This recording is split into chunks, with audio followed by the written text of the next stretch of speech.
Hi, welcome to my channel. Today I will be talking to you about an infant bed, commonly called a cot in British English, and, in American English, a crib or cradle, or far less commonly, stock, is a small bed especially for infants and very young children.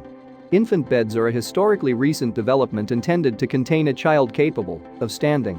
The cage-like design of infant beds restricts the child to the bed.